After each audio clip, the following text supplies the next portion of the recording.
क्या आप railway, SSC या किसी भी प्रतियोगी परीक्षाओं की तैयारी कर रहे हैं और अगर साइंस से क्वेश्चन नहीं बन रहे हैं तो फिर आपको ये वीडियो जरूर देखना चाहिए और साथ ही साथ अपने दोस्तों को भी शेयर करना चाहिए। और इस तरह के इंपॉर्टेंट साइंस के क्वेश्चंस और करंट अफेयर्स के लिए आप हमारे साथ बने रहें, इसके लिए बस आप हमारे चैनल को सब्सक्राइब कर दीजिए। तो आइए आज का जो हमारा पहला क्वेश्चन है कि कौन सा विटामिन जल में घुलनशील है। कौन सा विटामिन जल में घुलनशील है? अगर उस विटामिन को जल में मिला दिया जाए तो पूरी तरीके से जल में घुल जाएगा। तो क्या आप बता सकते हैं कि मुझे वो कौन सा विटामिन है जो जल में घुलनशील है? तो जी हाँ, ये विटामिन जो हमारा है वो है B and C, vitamin B and vitamin C. और मैं आपको बता दूं कि ये दो ऐसे विटामिन होते हैं जिनकी रिक्वायरमेंट हमारे बॉडी को रोज होती है। अगर आज सपोज करो कि आपने विटामिन सी आधा किलो खा भी लिया, 500 ग्राम, तो जितनी बॉडी को रिक्वायरमेंट है उतना बॉडी लेगा, बाकी को रिलीज कर देगा। इसलिए जो विटामिन सी होता है उसकी जरूरत हम लोगों को रोज पड़ती है विटामिन बी की, क्योंकि ये वाटर सोल्यूबल है, जितना बॉडी यूज करता है, नहीं तो बाकी यूरिन के द्वारा बाहर निकल जाता है, ये मूत्र के द्वारा। ठीक है, तो चलिए, और एक चीज याद रखिएगा जल में, और जो विटामिन ए होता है ना वो फैट में घुलनशील होता है, ध्यान रखेंगे कि वो चर्बी में घुलनशील होता है। अगला ये, मूत्र का पीएच कितना होता है? मूत्र का पावर ऑफ हाइड्रोजन कितना होता है? आपको पता है कि मूत्र का पीएच जो होता है ना वो नींबू से ज्यादा होता है। जी हाँ, इसका जो पीएच होता है वो होता है 6। कितना होता है? 6। आप ध्यान में रखेंगे। अगला क्वेश्चन नंबर 3 है हमारा, सभी अम्लों में अनिवार्य रूप से पाए जाने वाला पदार्थ क्या है? अगर दुनिया में कोई भी अम्ल है, अम्ल तो आप जानते हैं एसिड को बोलते हैं, तो दुनिया में अगर कोई भी एसिड है तो उसमें एक कॉमन कंपाउंड है, एक कॉमन चीज है जो पाया ही जाएगा।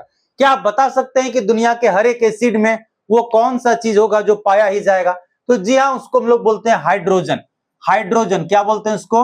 हाइड्रोजन। अगर दुनिया में कोई भी एसिड है तो उसमें क्या होगा? हाइड्रोजन का होना तय है, और हाइड्रोजन को H2। इसीलिए आप देखेंगे कि जो अम्ल है, जो एसिड है, उसी में हम लोग पीएच की बात करते हैं। देखिए, पावर ऑफ हाइड्रोजन, इसलिए पीएच का मतलब क्या होता है? तो पावर ऑफ हाइड्रोजन। इसलिए दुनिया में अगर कोई भी अम्ल होगा तो उसमें हाइड्रोजन होगा ही होगा, ये आप ध्यान रखेंगे। ये क्वेश्चंस कई बार आपके रिपीट किया जा सकता है, ऊपर में सारे क्वेश्चंस रिपीटेड क्वेश्चन है, बहुत बार पूछा गया। शरीर के ताप का नियंत्रण किसके द्वारा होता है? हमारे शरीर में जो टेम्परेचर होता है, हमारा बॉडी का जो तापमान होता है, इसको कंट्रोल कौन करता है? आप बता सकते हैं? आपके सामने कई सारे ऑप्शंस रहेंगे, लेकिन आपको बताना है कि शरीर के ताप को नियंत्रण करने का काम कौन करता है। तो जी हाँ, इसका नाम है हाइपोथैलेमस। Hypothalamus, hypothalamus. ठीक है, ध्यान रखेंगे, क्या नाम है? हाइपोथैलेमस। हाइपोथैलेमस हमारे ब्रेन में होता है, जो हमारे बॉडी के टेम्परेचर, तापमान को नियंत्रित करने का काम करता है। जैसे आप देखेंगे कि बहुत ज्यादा गर्मी बढ़ती है तो हमारा बॉडी क्या करता है? स्वेटिंग करना शुरू कर देता है, पसीने निकालना शुरू कर देता है, ताकि हमारे बॉडी को ठंडा रख सके, जिससे बाहर के हीट से हमारे बॉडी को बचा सके। वहीं अगर आप जाड़ा में देखेंगे तो हमारा बॉडी धीरे धीरे क्या होता है? श्रिंक होता है, सिकुड़ता है, जिसके वजह से हमारे बॉडी के अंदर जो पोर होता है उस पोर को ब्लॉक कर दे, जिससे कि टेम्परेचर बॉडी लूज ना कर पाए, तापमान लूज ना कर पाए, जिससे हमारा बॉडी हमेशा गर्म हो। तो इस तरीके का काम जो है ये हाइपोथैलेमस का काम है, जो हमारे बॉडी को टेम्परेचर नियंत्रण करने का काम करता है। पेनिसिलिन किस में पाया जाता है? पेनिसिलिन आपको पता है कि बहुत जाने माने मेडिसिन है पेनिसिलिन। तो पेनिसिलिन एक तरह से एंटीबायोटिक है, ये इसका इंजेक्शन भी यूज किया जाता है बहुत ज्यादा डॉक्टर्स के द्वारा। आजकल समझिए कि पेनिसिलिन का अत्यधिक यूज हो रहा है। तो अब आपको बताना है कि जो पेनिसिलिन है वो किससे बनता है? तो जो पेनिसिलिन है वो कवक से बनता है। किससे बनता है? वो कवक से। ध्यान में आप रखेंगे कि पेनिसिलिन किससे बनता है? तो कवक से बनता है। तो चलिए फिर वही सवाल आपसे कि 5 आउट ऑफ 5 कितने लोगों का सही हुआ है? जल्दी से आप मुझे जिनका 5 आउट ऑफ 5 सही हुआ है वो थम्स अप का इमोजी में जब मुझे भेजेंगे, और जिन लोगों को नहीं अभी इनिशियली स्टेज में प्रिपरेशन का, वो उनको नोट डाउन करेंगे। और लेकिन चाहे आपका एक ही सही होता है तो वो भी आप कमेंट करना ना छोड़ें। इससे आपको ये पता चलेगा कि आप अपनी सच्चाई को एक्सेप्ट कर रहे हैं, और जब सच्चाई को कोई इंसान एक्सेप्ट करता है तो वो आगे बढ़ने के लिए प्रेरित होता है, जिससे कि आप एक दिन आपका प्रिपरेशन ऐसा होगा कि 10 आउट ऑफ 10 तो छोड़िए, जब इसको हमारे पास स्टूडियो होगा, सबको कंबाइन करके वीकली टेस्ट लगाएंगे तो आप 100 में से 90 लाओगे और आपका रिजल्ट होना तय हो जाएगा। तो 5 आउट ऑफ 5। और साथ ही साथ आप जो भी लोग हमें देख रहे हैं, वीडियोस देखते हैं बट सब्सक्राइब नहीं करते, तो प्लीज आप लोग जरूर हमारे चैनल को सब्सक्राइब करिए। क्योंकि आपका एक एक नंबर हमारे चैनल पर बढ़ना वो हमारे लिए समझिए कितनी बड़ी मोटिवेशन की बात होती है, ये मैं अभी आपको नहीं बता सकता। इसलिए जरूर हमारे आप चैनल को सब्सक्राइब भी करें, लाइक भी करें और कमेंट भी करें, और साथ ही साथ आप जिस भी प्रतियोगी परीक्षाओं की तैयारी कर रहे हैं वो भी कमेंट करके जरूर मुझे बताएं। तो चलिए अगला चलते हैं हम लोग क्वेश्चन नंबर 6 पे कि लौंग किससे प्राप्त होता है। भैया ये क्वेश्चन से तो मैं आजीज हूं, चाहे जीडी की बात करो, रेलवे की बात करो, एसएससी की बात करो, बीपीएससी की बात करो, या किसी भी स्टेट पब्लिक कमीशन की बात करो, सब जगह ये क्वेश्चंस आपको देखने को मिल जाएगा, ये वहां पर छाए रहते हैं कि लौंग जो है किससे प्राप्त होता है। तो ये पुष्पकली से, किससे प्राप्त होता है, ये पुष्पकली से, ये आपको पता भी होगा क्योंकि इतना रिपीटेड क्वेश्चन है ये कि हर जगह देखने को मिलेगा आपको। मनुष्यों में अणुओं की संख्या कितनी होती है, मनुष्यों में अणुओं की संख्या कितनी होती है। तो जो शरीर में मनुष्य के शरीर में टोटल जो अणुओं की संख्या वो कितना है, 46। कितना है, 46। ठीक है, तो टोटल 46 अणुओं की संख्या होती है। मवेशियों में बांझपन किस रोग के कारण होता है। आप देखेंगे कि बहुत सारी जो मवेशियां होती है वो रिप्रोडक्शन नहीं कर पाती है, अपने वो कंसीव नहीं कर पाते, दैट मीन्स कि वो प्रेग्नेंट नहीं हो पाती है, बच्चे को जन्म नहीं दे पाती है। तो आखिर वो मवेशियां में कौन सा डिजीज है। जी हाँ, तो मवेशियों में एक डिजीज चलता है, अगर वो किसी भी मवेशी को पकड़ ले तो उसके अंदर जो प्रजनन की क्षमता होती है वो खत्म हो जाती है। इसका नाम है बैंग रोग। क्या नाम है इसका नाम, बैंग रोग।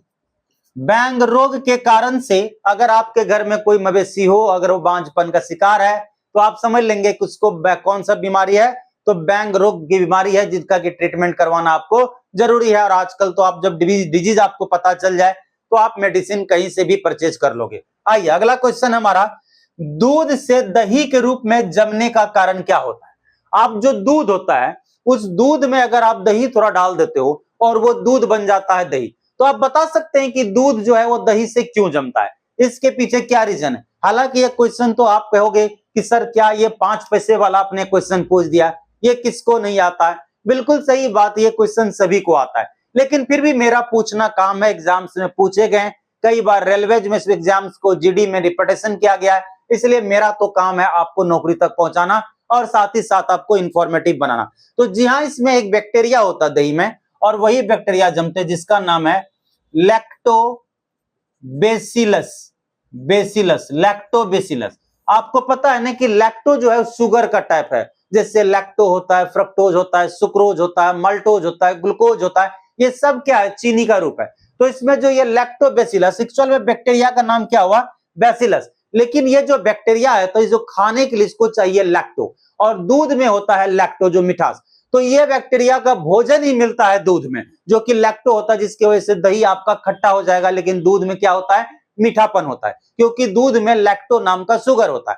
और ये जो बैसिलस है उसको लैक्टो ही पसंद है, लैक्टो मिलेगा तो ही ये रिप्रोडक्शन करेंगे और अपने नंबर्स को बढ़ाएंगे।